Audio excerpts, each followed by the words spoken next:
তাকে যখন মারা হয়েছে তখন সবগুলো নীরব রয়ে বসে রয়েছে, কোনো রা নেই, কোনো কথা নেই, সবাই নাটক করতেছে আমাদের সাথে।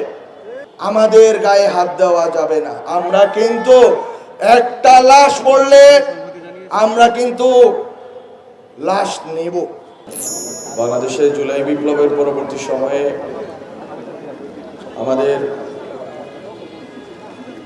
যেই লড়াই করার কথা ছিল সেই লড়াইয়ে আমরা পরাস্ত হয়েছি বলেই আজকে আমাদের মধ্য থেকে একজন জুলাইয়ের বীর শরীফ ওসমান বিন হাদি গুলিবিদ্ধ হয়েছে। আমাদের আজকে আমার খুব বেশি বক্তব্য দেওয়ার নেই, আমার শুধু একটাই বক্তব্য থাকবে। এই লড়াই অনেক দীর্ঘ। এই লড়াইয়ের জন্য আমরা প্রথম দিকে বলেছিলাম যে মুজিববাদ এর মূলোৎপাটন করতে হবে, কিন্তু মুজিববাদের শেকড় এমন গভীরে প্রথিত বাংলাদেশে যে একে কালচারালি, ইন্টেলেকচুয়ালি, পলিটিক্যালি সকল অর্থেই মোকাবেলা করার যে শক্তি সামর্থ্য, এই শক্তি সামর্থ্য অর্জনের চেষ্টা অথবা লড়াইয়ের দিকে এগোনোর চেষ্টা আমরা খুব কমই দেখেছি। এই ইনকিলাব কালচারাল সেন্টার একটা উদ্যোগ, এর বাইরে আমরা খুব কমই উদ্যোগ দেখেছি। আমি অনেক বড় উৎসাহমূলক বক্তব্য দিতে পারবো না, আমি শুধু কয়েকটা নিজেদের আত্মসমালোচনা করেই 1-2 মিনিটে শেষ করি।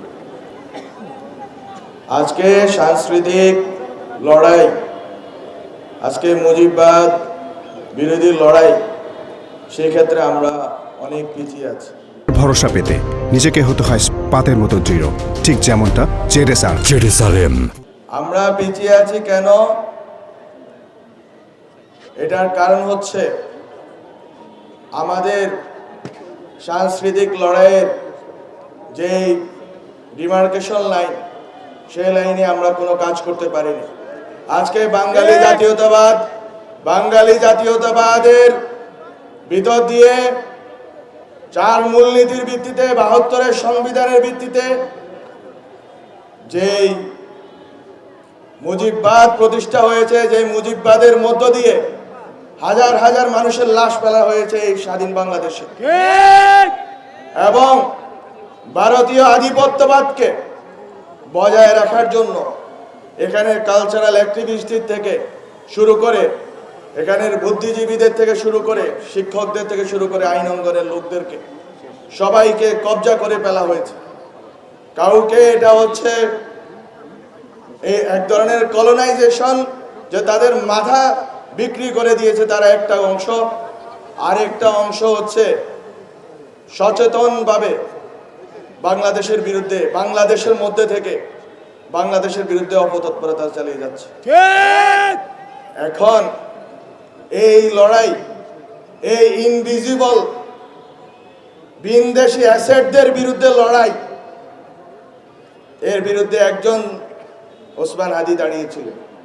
উনি বাংলাদেশের অ্যাসেট, আর বিনদেশি অ্যাসেটরা তাকে মারার যুক্তি উৎপাদন করেছে। তাকে যখন মারা হয়েছে তখন সবগুলো নীরব রয়ে বসে রয়েছে, কোনো রা নেই, কোনো কথা নেই, সবাই নাটক করতেছে আমাদের সাথে। আমরা যখন আমাদের হাতে এই দেশের 5 আগস্টের পরে যখন এই মুজিববাদীদের, এই আওয়ামী লীগ, এই 14 দলীয় সন্ত্রাসীদের প্রত্যেকটি বাড়ি চুরমার করে দেওয়ার ক্ষমতা ছিল, সেদিন আমরা নিজেদেরকে সংবরণ করেছিলাম বলে আজকে তারা এই সাহস করতে পারছে। আমরা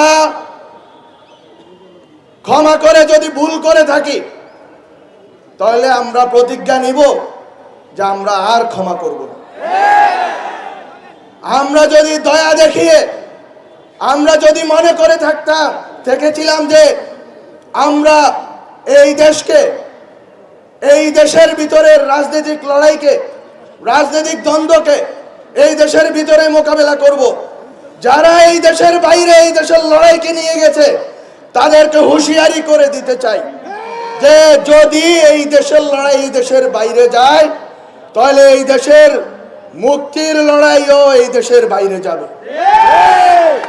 খুবই খুবই সংকটময় পরিস্থিতি সামনে, আমাদের গায়ে হাত দেওয়া যাবে না। আমরা কিন্তু একটা লাশ পড়লে আমরা কিন্তু লাশ নিব, কত সুশীলতা করে লাভ নেই, কারণ অনেক হয়েছে, অনেক ধৈর্য হয়েছে, অনেক আমরা রিকনসিলিয়েশন, ট্রুথ, আমরা বিভিন্ন কথা বলেছি।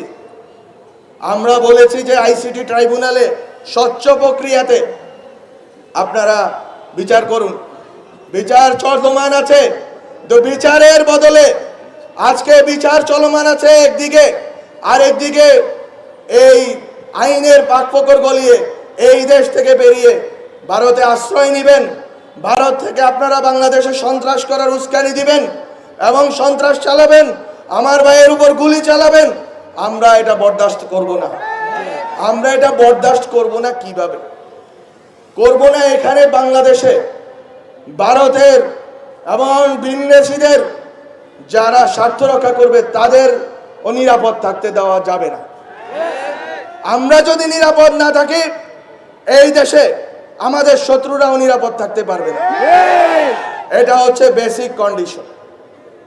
আমি আর কথা বাড়াবো না, কিন্তু আপনাদেরকে এই আমাদের শরীরের জোশ, গরম, শক্তি, বিপ্লব সব কিছুর আছে। সাথে সাথে আমি একটা কথা বারবার বলে এসেছি, অনেক গালি শোনার পরে এই কথা আমি বলবো, সেটা হচ্ছে গড়ুন। আপনারা ইনকিলাব কালচারাল সেন্টারের মতো সেটার আদর্শ রাজনৈতিক অবস্থান যাই থাকুক, জুলাইয়ের পক্ষে ছিল। জুলাইয়ের পক্ষে আপনারা জেলায় জেলায় সাংস্কৃতিক কর্মকাণ্ড শুরু করুন। জুলাই বিরোধী যারা সাংস্কৃতিকভাবে বাংলাদেশের বিরুদ্ধে কাজ করছে তাদেরকে প্রতিহত করুন সাংস্কৃতিকভাবে। এখানে শিক্ষকরা, মিডিয়াতে এবং আইন অঙ্গনে যারা জুলাইয়ের বিরুদ্ধে কাজ করছে তাদেরকে তাদের মতো করে প্রতিরোধ করুন। এবং জুলাইয়ের শক্তি যদি কনস্ট্রাকটিভলি, গঠনমূলকভাবে শক্তিশালী হয়ে ওঠে, তাহলে বিতর্কার যেই লড়াই এবং চারপাশ থেকে যে লড়াই ঘিরে ধরেছে সব লড়াইকে আমরা মোকাবেলা করতে পারব ইনশাআল্লাহ। আপনাদেরকে আমি আমার সংগ্রামী সালাম জানিয়ে শেষ করি। ইনকিলাব জিন্দাবাদ।